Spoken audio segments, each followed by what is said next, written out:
Selamat pagi dan jumpa lagi dengan Pak Git di channel 0 per 0. Demikianlah teman-teman. Jadi setelah Kang Deddy meninjau kawasan puncak yang disebabkan karena ada banjir di Bekasi ya. Bekasi kan masih wilayahnya Kang Deddy juga ya, masih wilayah Jawa Barat. Yang pada tahun ini Bekasi itu banjirnya memang luar biasa ya. Dan belum pernah lah kalau menurut Pak Git kejadian banjir seperti tahun 2025 ini. Kang Deddy itu meninjau ke daerah puncak ya. Di sana juga akhirnya membuat keputusan membongkar tempat-tempat wisata karena ada di sana tuh keberadaan lahan terbuka, kemudian resapan air dan lahan hijau atau daerah hijau yang harusnya tidak dibangun. Nah, dibangun banyak bangunan-bangunan ilegal di sana. Nah, yang dimaksudkan Kang Deddy adalah mengembalikan alam pada fungsinya semula, yaitu menyerap air ya. Kalau air ini nggak diserap di atas di Bogor, maka di daerah Bekasi, Jakarta itu banjirnya besar di sana karena air itu air kiriman yang akhirnya salah satu tempat wisata itu dibongkar dan saat ini tuh hampir selesai. Nah, dengan ini permasalahannya tuh akan menggeret ke posisi pesantrennya si Rizik gitu.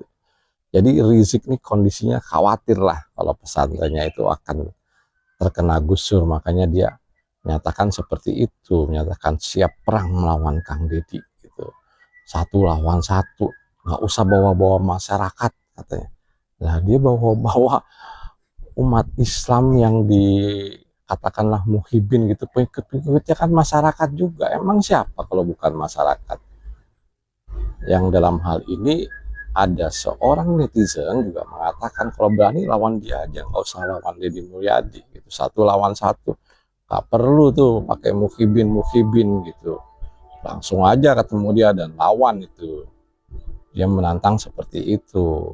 Tapi yang namanya Rizik ya selama ini kan seperti itu teman-teman, beraninya kan tuh hanya rame-rame kumpul, misalnya dipanggil ke Polda datangnya rame-rame gitu dan bawa pasukan gitu. Ini kalau diibaratkan di pewayangan seperti rombongannya Kurawa. Kurawa ini begini, beraninya rame-rame rombongan, kalau sendiri-sendiri kayak Pandawa nggak berani. Nah, ini juga kalau di Kurawa tuh diibaratkan tuh pendeta Durno. Jadi pakaiannya tuh seperti pembawa agama yang mulia, tapi niatnya itu penuh nggak karu-karuan. Dan ini sudah terbukti ya pada saat era Pak Jokowi, FPI ini juga dibubarkan termasuk dengan HTI ya. Jadi ormas-ormas Islam yang tidak mau masukkan Pancasila dalam ADART-nya silahkan dibubarkan dan tidak usah diperpanjang lagi izinnya. Yang mana sebelum era Pak Jokowi juga kenapa gitu loh ini nggak dibubarkan, karena mereka ini banyak melakukan hal-hal yang provokatif, yang intoleransi dan akan mendukung berdirinya pemerintahan khilafah di Indonesia. Dan juga Gus Dur menyatakan dalam hal ini, dia lagi suruh tangkap gitu ya. Kalau menurut Pak Git, kalau memang nyaman bagus menurut mereka, Yaman itu kaya dan terbagus lah segala macam, ada peninggalan wali-wali, tinggal aja di Yaman, ngapain di sini? Di sini cuman merusak saja, malah menuduh Kang Deddy syirik, musyrik, menyembah berhala. Seperti itu. Kita tahu Kang Deddy itu orangnya realistis kalau menurut Pak Git. Kenapa Pak Git bisa begitu? Ada pernyataan Kang Deddy yang menyatakan kalau pada saat pencalonan beliau menjadi calon gubernur kemarin, itu paling cuma ziarah ke makam orang tuanya, nggak ke makam-makam yang lain atau ke dukun, atau termasuk tidak meminta dukungan dari Pak Prabowo dan Jokowi. Padahal yang kita tahu beliau sendiri adalah kader dari Gerindra yang harusnya bisa meminta dukungan pun nggak jadi masalah, tapi beliau nggak mau. Realistis aja, artinya apa yang telah beliau tanam kepada masyarakat di Jawa Barat khususnya ini terbukti hasilnya saat ini. Jadi hasil itu adalah dari penanaman modal lah yang kemarin-kemarin ditanamkan oleh Kang Deddy di area Jawa Barat. Kalau menurut Pak Git, mungkin teman-teman juga sama lah harusnya ya, karena eh, pembangunan pesantren ini itu kan ilegal, yang artinya dulu wilayah tersebut atau area tersebut itu digunakan oleh penggarap-penggarap gitu ya. Cuman ini tanahnya dibeli dari penggarap-penggarap, yang harusnya penggarap ini tidak boleh menjual gitu. Ini yang disebut oleh PTPN adalah ilegal.